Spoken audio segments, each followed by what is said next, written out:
अतिथि देवो भवा, अतिथि देव होते हैं, इसमें कोई संदेह नहीं है।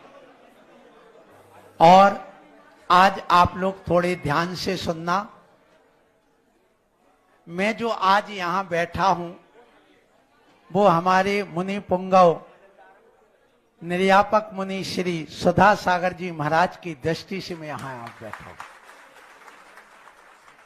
आपको आज बता दें, मुनि श्री जब बंडा में 1986 में चातुर्मास कर रहे थे, मुनि श्री योग सागर जी के साथ में, उस समय वो स्मृतियां आ रही हैं मुझे, जब मैं महाराज के पास जाकर के पैर दबाता था।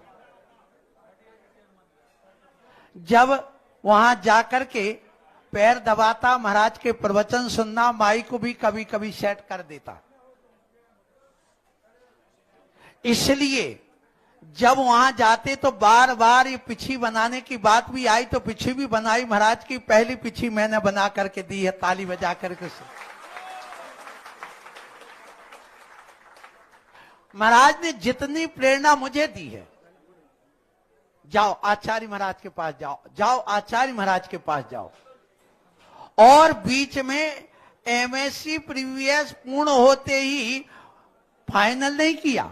मैं एमएससी नहीं हूं कायदे से, तो क्योंकि जब फाइनल नहीं किया तो काय का, तो आचार्य गुरुवर बार बार कहते थे तूने ना वहां एमएससी फाइनल किया है और ना यहां मुनि दीक्षा फाइनल कर रहा है। अब वो स्वास्थ्य की वजह से ऐसा होता रहा। इसलिए मैं आज कहना चाहता हूं कि आज जो भी हैं हमारे लिए गुरु तुल्य सुधा सागर जी महाराज हैं। इसलिए हैं कि इस कीचड़ से निकालने वाले तो वही हैं। इसलिए मैं कहना चाहता हूं, लोग कह रहे थे महाराज आप कभी बाद में जाना, मैंने कहा नहीं, मैं जाऊंगा जाऊंगा, अतिथि देवो भव, मैं जाकर के पहले जाऊंगा और पहले ही बोलूंगा। इसलिए मैं आप लोगों से कहना चाहता हूं कि सुनिए, यहां पर पद अपनी तरफ रहेगा, लेकिन जिसने एक शब्द का भी दान दिया हो उसको कभी भूलना नहीं चाहिए। और जिनने मोक्ष मार्ग ही दे दिया हो उनको तो कभी मैं भूल ही नहीं सकता है। इसलिए मैं कहना चाहता हूं कि आज जो यहां पर मैं बैठ करके बात कर रहा हूं, और मैं आज पूरी समाज से ये आगाह करना चाहता हूं, ये आगाही करना चाहता हूं पूरी समाज को कि ध्यान रखना, तुम सागर के गौरव को कलंकित मत करना। बस मैं इतना कहूंगा। तुमने रातों रात भगवान से शैतान बना दिया। मैं कहूंगा स्पष्ट, रातों रात तुमने व्हाट्सएप पे दुनिया की बातें निकाल दी। ये समाज को सोचना चाहिए कि हम किसके साथ कर रहे, कौन से पहाड़ से सिर पटकोगे, पहाड़ से पहाड़ फूटने वाला नहीं, तुम्हारा सिर फूटेगा। ये ध्यान रखना। इसलिए मुनि मुनि होते हैं, और जिनकी साधना आज की नहीं 50 वर्ष होने को जा रहे हैं, अभी हुए नहीं, होने वाले हैं। और जिनको तुम अभी तक कितना मान करके, अपना मान करके महाराज श्री ऐसी क्या बात हो जाती मुझे समझ में नहीं आती। और मैं इसलिए कह रहा हूं कि जब भी मैं आचार्य महाराज के पास गया था, मेरे ऊपर भी कितनी बातें करी थी, ये मैं सागर समाज को अच्छे ढंग से जानता हूं। लेकिन सागर समाज भी इतनी अच्छी है कि गुरु महाराज की इतनी भक्त है कि भाग्योदय जी से तीर्थ को रातों रात खड़ा कर दिया, ये भी मैं कहूंगा।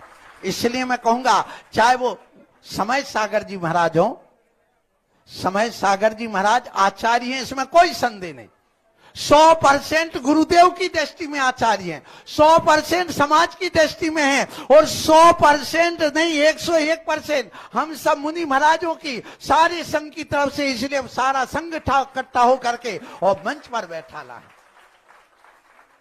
इसलिए उनकी आज्ञा होती, मुझे पता है, मुझे बहुत कुछ बोलना है, इसलिए महाराज ने कहा आप ही बोलो।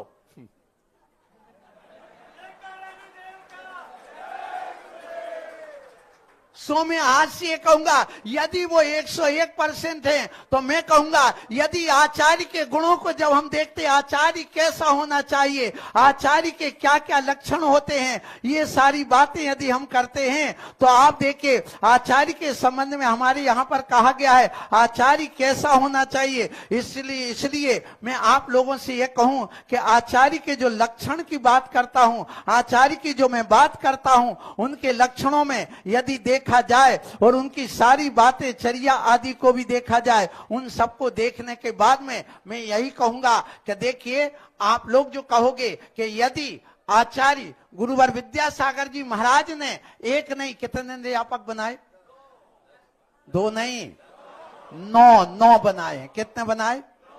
जब महाराज की समाधि हुई थी उस समय भी मैंने कहा था, आज मैं फिर मंच से कहना चाहता हूं कि आचार्य महाराज की दृष्टि विशाल थी, गुरुदेव की विशाल दृष्टि थी, और इतनी विशाल दृष्टि थी, उन्होंने ये कहा है, ये कोई भी आप सुन लो जो जो वहां जाते रहे, आचार्य श्री का एक ही कहना था कि संघ बहुत बड़ा है, बहुत बड़ा है। आज तो गुरु गुरु होते हैं, ध्यान रखना, लेकिन जब कोई भी उनका शिष्य गुरु पद पर बैठ जाता है तो वो बात अलग होती है, लेकिन गुरु गुरु होता, जैसे सुधा सागर जी महाराज के स्वयं शब्द हैं कि बाप बाप होता है और भाई भाई होता है। इसलिए इस संघ को व्यवस्था की दृष्टि से मैंने निर्व्यापक बना दिए हैं, वे अपना अपना संघ संभालेंगे, ये गुरुदेव का कहना है।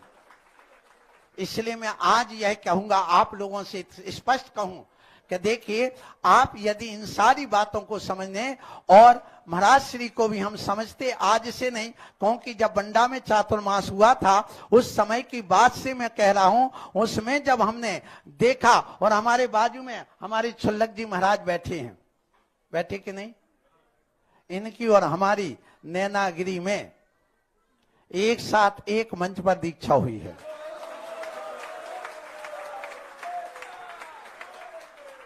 अब देखिए इन सारी बातों को देख करके जब हम उन बातों को समझते हैं और जानते हैं और देखने जाते हैं ये सारी बातें, तो इन सब में देख करके जो बात आती है कि एक आचार्य कैसा होना चाहिए, मैं ये कहना चाहता हूं। तो आचार्य सबसे पहले कहा प्राय प्रश्न सहा, सबसे पहले प्रश्न सहा, कोई भी कहीं से प्रश्न आ जाए, कोई उत्तेजना नहीं, कहीं से भी कोई भी प्रश्न कर दे, सारे प्रश्नों का उनकी जिह्वा पर सवार रहता उत्तर। फिर उसके बाद कहा प्रतिभावान, फिर कहा प्रभावशाली, प्रौढ़।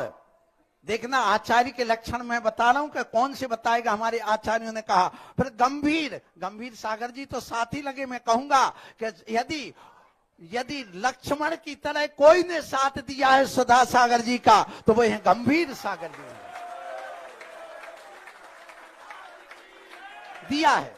कई प्रकार की बातें आई, लेकिन उन्होंने कहा नहीं, जो मैंने सुना वो मैं कहना चाहता हूं, क्योंकि कई प्रकार की बातें लोगों ने उड़ाई हैं और उड़ती हैं और उड़ती रहेंगी, क्योंकि ये तो जमान है जब चाहे उठाई जीव तरुआ से अपनों का जा रहा हो।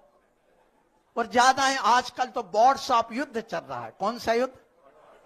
ये युद्ध बहुत खतरनाक है, बहुत खतरनाक है, इससे बचना चाहिए। क्योंकि अभी मीडिया में यहां वहां की बातें डाल देते, मेरी भी कितनी डाल चुके, मुझे पता है कितनी डल गई, डल जाने दे। लेकिन जैसे हमारे महाराज श्री जो शेर कहलाते, जिन शासन के शेर, तो मैं आपसे कहूंगा, मैं भी डरता नहीं हूं, मैं दुबला पतला जरूर हूं, लेकिन माइक पर आता हूं तो बोलने में कभी कमजोर नहीं रखता हूं। और ये देन किसकी है? महाराज की। आज वो संस्मरण याद आ रहा मुझे, जब मैं दीक्षा लेने के लिए आचार्य श्री के पास गया, पेंट शर्ट पहनने के बाद में महाराज से कहा महाराज मैं जा रहा हूं, वहां पहुंच गया, मेरे वस्त्र चेंज हो गए 16 नवंबर को। कब? 1986 को। और बस 72 दिन हुए और मेरी छल्लक दीक्षा गुरुदेव ने जब दी, उस समय की बात बताऊं। फिर मैंने कहा महाराज से, महाराज हमें कोई मार्गदर्शन दो, तो महाराज ने क्या कहा था? निर्भय सागर। उस समय भी निर्भय सागर थे। और नाम क्यों रखा ये भी आप लोगों को पता नहीं होगा, इसलिए रखा था गुरुदेव ने नाम मेरा निर्भय सागर, कि जब मैं दीक्षा के लिए वहां पहुंचा और रविवार का दिन था, 16 नवंबर की बात थी। उस समय महाराज से कहा, महाराज मुझे दीक्षा लेना। बोले कौन आए? बोले बहन आई, भाई आए हैं। ठीक, उनसे पूछा, स्वीकृति दे दी। फिर मैंने फटाफट केस लॉन्च कर दिया, आधा घंटे में अपना स्वयं का स्वयं कर दिया।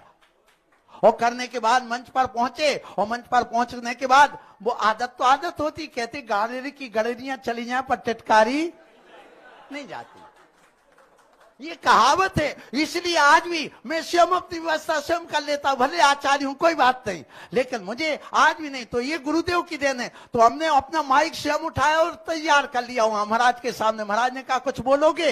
जैसे अभी सुधा सागर जी महाराज कह रहे, ऐसे उन्होंने कहा कुछ बोलोगे? और ब्रह्मचारी बजा, सो मैंने खुद महाराज के सामने का माइक उठाया, बोलना चालू कर दिया। सो सारे महाराज हंसने लगे। तो मैंने कहा, महाराज आप लोग हंस क्यों रहे थे प्रवचन के बाद कमरे में? बोले तुम तो निर्भय हो करके बोल रहे थे। ये गुरुदेव के आज संस्मरण में सुनाना चाहता हूं, ये मैं कहना चाहता हूं। फिर इसके बाद जब दीक्षा हुई नगर में, गुरुमती पहली बंडा की और लास्ट के निर्भय सागर, सो बंडा से लेके बंडा तक पूरा मंच सजा था। इसके बाद सुनिए, वहां पर नाम जब दिया गया तो बोले अभय कुमार का क्या नाम देना? ब्रह्मचारी का बोले अभय सागर। और वहां पर बैठे थे, संचालन कर रहे थे अपने सतना वाले नीरज जी। तो उन्होंने क्या कहा सुन लो। उन्होंने कहा कि महाराज एक निर्भय सागर जी हैं। बोले निर्भय नहीं, वो एक अभय सागर हैं। आचार्य जी ने कहा अभय सागर नाम बोल दिया, क्षुल्लक अभय सागर। बोले महाराज एक क्षुल्लक जी एलक जी हैं अभय सागर। बोले अभय नहीं, निर्भय सागर। ऐसा तो महाराज ने ये कहा था उस समय, सुधा सागर जी महाराज श्री ने, कि देखो बैसाखी लगा के मत चलना। क्या कह रहा हूं? बैसाखी लगा के मत चलना, ये मोक्ष मार्ग है, शाश्वत मार्ग है। ज्ञान अच्छा प्राप्त करो, स्वाध्याय अच्छा करो और प्रवचन भी अच्छे करो। ये मुझे आज भी ध्यान, महाराज भले भूल गए हूं, लेकिन जिसने शिक्षा पाई है वो भूल सकता है क्या?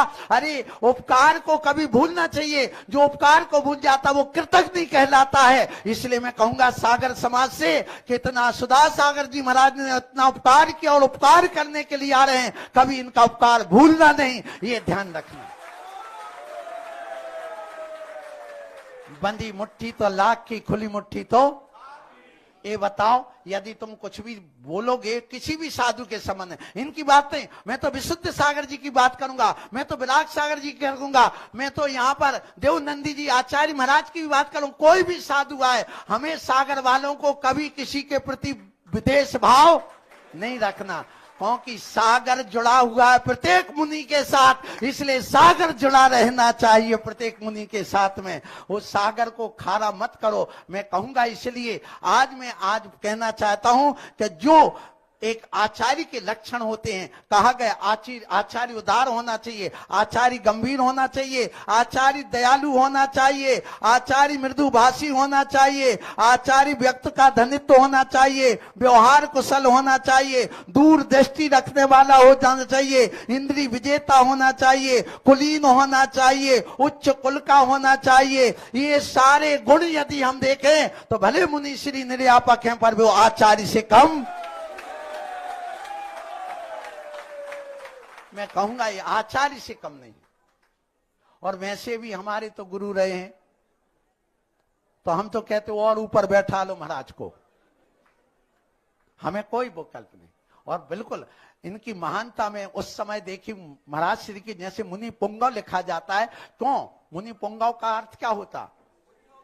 मुनियों में श्रेष्ठ, सर्वश्रेष्ठ, वो मैं कहना चाह। जब टूंडला में मिले तब भी ऐसे ही हाथ पकड़ करके बिल्कुल बराबर ऐसे बैठाल करके, मैं उस समय की बात देख रहा हूं, उस समय की मैं आज कहना चाहता हूं, पूरा संघ साक्षी, वहां के लोग साक्षी थे। जब तक मंच पर एक पाटा रखा था ऊंचा, बाकी सब नीचे थे, महाराज तब तक खड़े रहे जब तक बराबरी का आसन वहां पर नहीं लग गया, तब तक खड़े रहे। ये इनकी महानता है, ये इनकी। इसलिए मैं आपको कहूंगा, इसलिए ऐसे व्यवहार कुशल सारे गुण महाराज श्री के अंदर हैं। और यदि आचार्य श्री क्या समाज सब मिलकर के इनको ये चीज यदि करती है, और दीक्षा का स्वीकृति तो दी गई है कि सभी निर्यापक अपने अपने मुनि बना संघ बना सकते हैं, और यदि ऐसा सौभाग्य बनता है तो सोने में सुहागा होगा। इसलिए सागर वालों से कहूंगा कि आप मेरी तरफ से एक श्रीफल कमेटी वाले और महाराज श्री को चातुर्मास के लिए तपोवन में श्रीफल चढ़ाओ।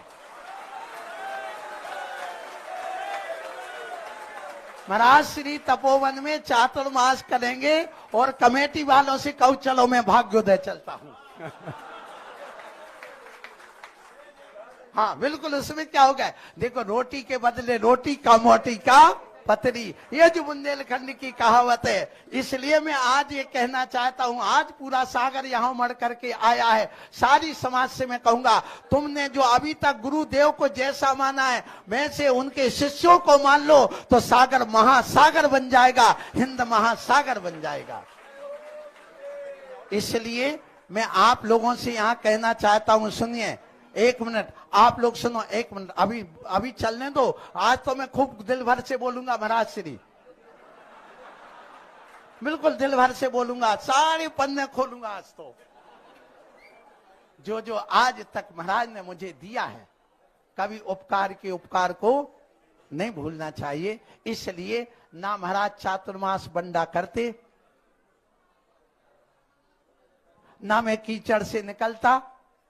और एक चीज और बताऊं वैराग्य की, जो आप लोगों ने अभी तक नहीं सुना, मेरे जीवन परिचय पर दीदी वगैरह ने पुस्तक लिखी, वो भले पढ़ ली हो, मां की बताऊं। सुधा सागर जी महाराज श्री ने बंडा में एक उपदेश दिया पर्युषण पर्व के बाद, कि इस पंचम काल में लोग इतना पाप करेंगे, इतना पाप करेंगे, इतना पाप करेंगे कि भाई को भाई, बहन को बहन, मां को मां नहीं मानेंगे। और एक उदाहरण दिया कि सेठ का पिता मर करके मल का कीड़ा बना, वो उदाहरण मुझे याद है। तो वो सेठ जो आप लोगों ने सबने सुना है, बार बार पूछा महाराज से, मेरे पिताजी कहाँ गए? बोले मल के कीड़ा बन गए। कहाँ? बोले जहां पर तुम कल गंदगी करके आए तो वहीं पर देख जा, काले मिलेगा।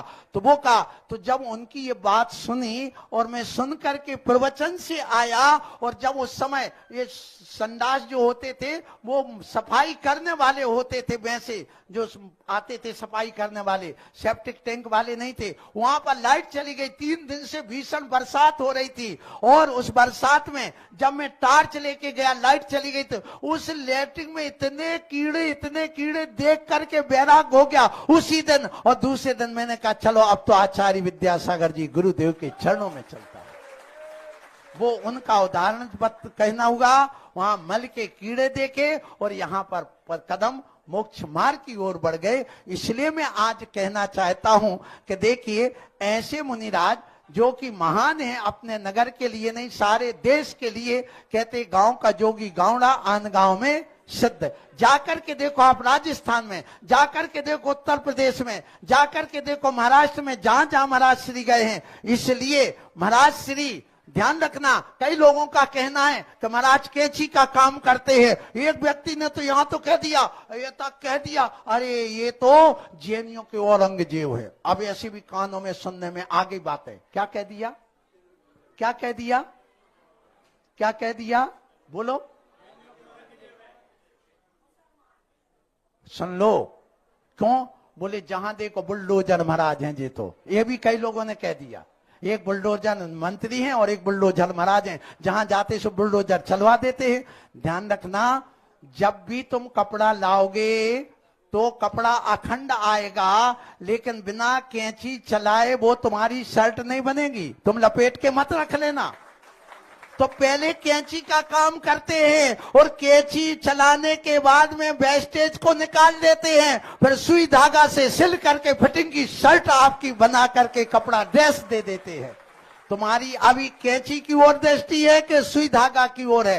कैंची की भी रखो और सुई धागा की भी रखो। सुई कैंची जब चलती है, आपने देखा हो, जब आप कभी भी नाप जाने कपड़े को बनवाने जाते हो तो आपकी नाप ले लेता है कौन? वह दर्जी। और तुम्हारे सामने कटिंग नहीं करता। क्यों नहीं करता? इसलिए नहीं करता है कि जब वह करने के लिए बैठता है कटिंग करने, तो तुम्हें लगता वाह मैंने तो एक छीरा भी था तो वो कपड़ा नहीं लिया, इसने टुकड़े कर दिया, एक टुकड़ा यहां बांध के वहां फेंक दिया, एक टुकड़ा वहां फेंक दिया, वहां का फेंक दिया, इतना सा टुकड़ा वहां निकल, तो उसको दुख होता है। लेकिन जब वह सिल करके सामने आता है फिटिंग का, तो सामने वाला खुश हो जाता है। ऐसे जो भी पहले तोड़ फोड़ होती है, इसमें कोई संदेह नहीं। जब कुंडलपुर में भी गुरुदेव ने ऐसा वहां पर हुआ था बड़े बाबा का मंदिर, तो मैंने आचार्य महाराज से सन 2000 में जब मैं राजस्थान से आया, गुरुदेव के चरणों में ये लग था, मैंने कहा महाराज हमें तरह तरह की बातें सुनने को मिलती हैं, आप बताइए मैं क्या करूं, किसको क्या जवाब दूं।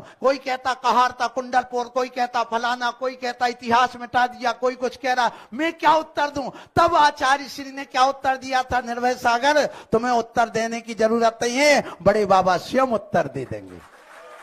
दूर सोचते, दूर की सोच देखिए आप लोग। सागर वालों से कहूंगा मैं, और ये तो अपने ही हैं, हमारे अपने हैं, कोई बाहर के नहीं है। इसलिए मैं दिल से कह सकता हूं, अपना मान करके कह सकता हूं, अपना समझ करके कह सकता हूं, क्योंकि यहीं पर महाराज पले हैं और यहीं पर हम पड़े हैं। आपके सब चेहरों को मैं जानता हूं, पहचानता हूं। आप लोग इतना ध्यान रखिए, कैंची चलाए बिना शर्ट की डिजाइन नहीं बनेगी और सुई चलाए बिना वो बनेगी नहीं। इसलिए दोनों होती है, वो करना ही पड़ता है। अब इसलिए वो फिटिंग का अपन को काम करना है, फिटिंग जोड़ने का काम करना है। लेकिन उसके साथ में इतना कहूंगा कि देखिए, गुरुदेव ने जब विद्यासागर जी महाराज के पास मुझे भेजा, विद्यासागर जी के पास जब मैं गया, तो उस समय मैं आपकी बात बता रहा हूं कि वहां पर पिछी लेने की बात आई। पिछी कौन लेगा, आचार्य श्री के पास में पहुंचा, पिछी कौन क्या करना, पिछी लेकर के तो वहां आई नहीं थी, यहीं बनाई थी।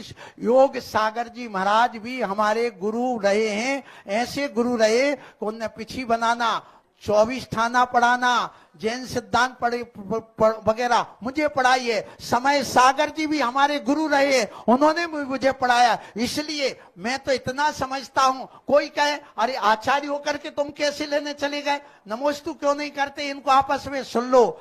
आगम में स्पष्ट कथन है कि आपस में जब कोई भी मुनि मिलते हैं, आचार्य मिलते हैं और आचार्य और मुनि मिलते हैं, आपस में प्रतिवंदना ही होती है, होती प्रतिवंदना। ये तो गुरुवर विद्यासागर जी महाराज ने क्यों बंद कर दिया था, सिर्फ आशीर्वाद। लेकिन जिस समय दीक्षा देते हैं तब भी आपने देखा पुछी उठा के नमोस्तु करते के उन दीक्षार्थियों को करते हैं, मैंने स्वयं देखा है।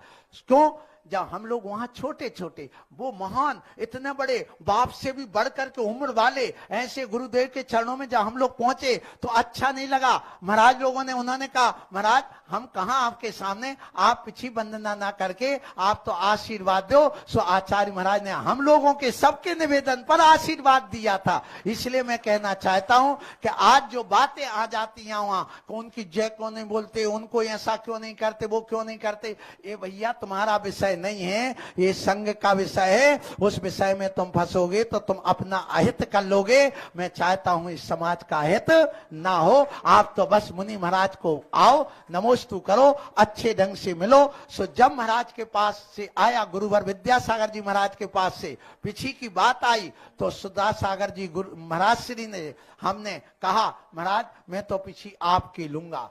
तो मुझसे कोई कहने लगे उनकी पिछी क्यों लोगे। मैंने कहा भैया ये तो अपनी श्रद्धा है। योग सागर जी महाराज की भी बात आई कि उनकी पिछी लो। मैंने कहा ठीक है, वो हमारे आदर्श से बड़े हैं, सब कुछ है, लेकिन मैं तो महाराज से प्रभावित हुआ, इनने प्रेरणा दी है मुझे मोक्ष मार्ग पर और बढ़ने की। सो इसलिए मैं तो इन्हीं की लूंगा। तो ये प्रथम पिछी हमारे लिए मुनि श्री सुधा सागर जी महाराज ने प्रदान की। बाबूलाल जी अनुज जी उस समय संचालन कर रहे थे। अब बताइए, जब ये देवो भव अतिथि की बात आती है, इसलिए मुझे इतनी हर्ष हुआ, इतना हर्ष हुआ जितना गुरु से मिलने में हर्ष होता था, वैसे सदा सागर जी महाराज से मिलने से हर्ष हुआ। इसलिए मैं कहूंगा कि आज ये सभा बंदी हुई है। मुझे मालूम है कि थोड़ी देर और रुकाई पानी, क्योंकि ये बड़े बाबा का अतिशय है। यहाँ कभी कुछ अतिशय कम नहीं होते हैं, हमेशा बढ़ते ही रहते हैं। इस प्रतिमा पर कभी पक्षी नहीं बैठता, आप कभी भी आइए, इस प्रतिमा की छाया नहीं पड़ती। कितना भी पानी बरस गया आज तक, लेकिन आज तक कभी पूरी प्रतिमा गीली नहीं हुई। मुझे विश्वास है जिस दिन इसकी प्रतिष्ठा हो जाएगी उस दिन वह पूरी गीली होगी, उसके पहले पूरी गीली नहीं हुई है। इसलिए आप लोग कितना भी करना, लोगों ने बस अंतिम बात कह रहा हूं, महाराज का भी सुनना है, नहीं तो तुम कहोगे माई के महाराज तो ले गए बैठ करके। नहीं, हम सुनेंगे, 10 बज जाए 11 बज जाए कोई बात नहीं, और बजते हैं बजने दो। महाराज श्री उत्तम क्षमा उत्तम क्षमा में अभी भी कहूंगा, इसलिए मैं कह रहा हूं, सुनिए कि आपसे ये कि सुनो, आपने हट सुनी होगी, एक राजहट, एक बालहट और एक त्रियाहट, और एक हट और सुनी है किसी ने? कौन सी? हमारे गुरुवर विद्यासागर जी महाराज कहते, हम सबके गुरुवर विद्यासागर जी महाराज कहते हैं, एक हट और होती है, एक राजहट, राजा की हट जो ठान लिया वो करेगा। बालहट जो बालक को चाहिए, कार चाहिए मतलब चाहिए है, लड्डू चाहिए मतलब चाहिए, वो बाल हट कहलाती है। और एक त्रिया हट, स्त्री रोएगी गाएगी कुछ भी करेगी, वो अपना हट करके सामने वाले को अपनी मनवा लेगी। इसी प्रकार एक और हट होती जो है साधु हट, और वो हट आचार्य विद्यासागर जी गुरुदेव में थी, क्या मुनि श्री सुधा सागर जी महाराज में वो हट है। मैंने देखा है, सामने भले दीवार भी हो जाए वो हट जाएगी, लेकिन ये हटने वाले नहीं है। इसलिए सागर वालों ने खूब कहा, लेकिन सागर जाना मतलब जाना है। ये तुम्हारा सौभाग्य है बंधुओं, आप लोग मत चूको। डाल का चूका बंदर और आषाढ़ का चूका किसान, और सुधा सागर जी महाराज का चतुर्मास का चूका सागर कभी उठ नहीं सकेगा।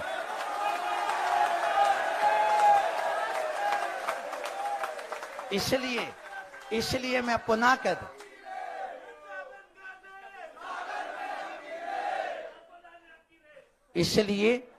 इसलिए मैं कहूं आप लोगों को ऐसे, महाराज श्री अब मैं नहीं बोलूंगा, अब महाराज श्री मुझे बुलाएंगे, मुझे पता है अभी तो मैंने बुलाया है, बार बार निवेदन किया है, महाराज श्री सब लोगों से कहा, चाहे वो राजकुमार भी नहीं कहाँ गया है, पूरे वहां के, चाहे तुम्हारे राजेश भैया एडिना, जे हमारे क्या नाम तन्नू भैया कोयला, ये सब लोग, बहुत सारे लोग जिनका नाम मैं नहीं ले सकता हूं, सबसे कहा महाराज को लेके आओ हैं। ये वो क्या नाम से पराग हैं, जिस क्या नाम से ये अशोक चितौरा आदि बहुत सारी बातें हैं। इसलिए हमारे एक चक्रेश जी पटना वाले, ये सब लोग बहुत सारे लोग हैं जिनकी बात क्या कहूं। और पवन जी ने जो काम किया है वो तो आप देख ही रहे हैं। आज पवन कौन? मेडिकल धवोली वाले, उन्होंने जो काम किया है, और ये देन है महेश बिलेरा वालों की, ताली बजाओ उनके लिए। क्यों? सुनिए क्यों है। जब आचार्य गुरुवर विद्यासागर जी महाराज के सानिध्य में पंच कल्याणक होना था, कहां? अंकुर कॉलोनी में, भाग्योदय में बोली लग रही थी। उसी समय मैं दूसरे संघ में दीक्षा लेने चला गया। अब अंदर क्या बात हुई पता नहीं, बोली बढ़ती गई 51 लाख तक पहुंच गई, 55 तक पहुंच गई, वो फिर 61 तक पहुंच गई। अब उन्होंने कहा पवन जी ने, मैं तो जा रहा हूं भैया, तुम्हें ले लो, हमें नहीं चाहिए, क्योंकि हमारी इतनी गुंजाइश नहीं है, मकान बेच करके मैं बोली नहीं ले सकता हूं, मैं गरीब आदमी हूं, छोटा आदमी हूं, कोई आप जैसे बड़े आदमी नहीं, हम बिल्डर वगैरह। वो आ गए, फिर उनके मन में आया कि मैंने बोल तो दिया है, मैं घोड़ा हाथी पर बैठ करके वो पैसा खर्च कर देता, गिन के दे नहीं था, अब इस पैसे को मैं किसी अच्छे धर्म क्षेत्र में लगाऊंगा, और मैं ब्याज के लगाऊंगा। उन्होंने फिर जमीन खरीद करके और ये इतना बड़ा क्षेत्र बनाया। ये मेरा क्षेत्र नहीं है, मेरा नाम नहीं है यहाँ, और होना भी नहीं चाहिए। हम तो कहेंगे आज सुधा सागर जी महाराज आए हैं, इनकी स्मृति में भी यहाँ कोई काम होना चाहिए। और मेरी भावना है, सुन लो कौन सी भावना है, कि अभी तक सब भगवान के मंदिर बने हैं, लेकिन गुरु मंदिर आज तक नहीं बना। तो गुरुवर विद्यासागर का गुरु मंदिर, विद्या गुरु मंदिर यहाँ पर एक जरूर बनना चाहिए, कि सुधा सागर जी महाराज आए थे, और ये वहां पर पहला मंदिर यहीं बनेगा। कहां पर? तपोवन में यहाँ पहला मंदिर बनेगा। मैं ये चाहता हूं, मेरी भावना है, और चातुर्मास की भी भावना सबकी है। यहाँ पर आ जाएं, बोलो महावीर भगवान ने की। हाँ क्या?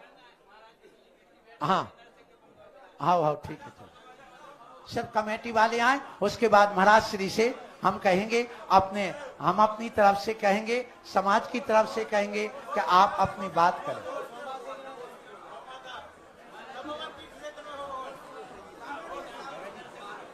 तो ठीक है, आप लोग दे रहे हैं, तो मैं ये कहना चाह रहा था कि महेश बिलेरा वालों को वो बोली मिली थी, पवन को नहीं मिली, तो वो वहां चली गई बोली, तो वो पैसा यहाँ लग गया, इसलिए उनका भी इसमें हाथ रहा है और सब लोग इसमें अच्छे से हैं। सबको मेरा बहुत बहुत आशीर्वाद, पूरी समाज को।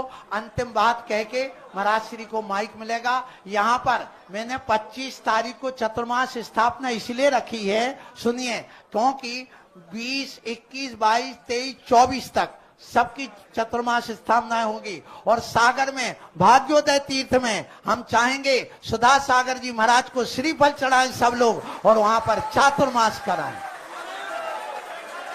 सुनिए, सो महाराज श्री को जब अपना चातुर्मास स्थापना करना करें, और इसके अलावा 25 तारीख को यहाँ गुरुवार रहेगा और यहाँ पर हमारे राजेंद्र भैया कहाँ गए, ब्रह्मचारी जी साहेबपुर वाले, जो कि बहुत वो है, उनकी 25 तारीख को इसी मंच से 1 बजे दीक्षा होगी और महाराज श्री आकर के उनको आशीर्वाद दे। कहाँ गए भैया?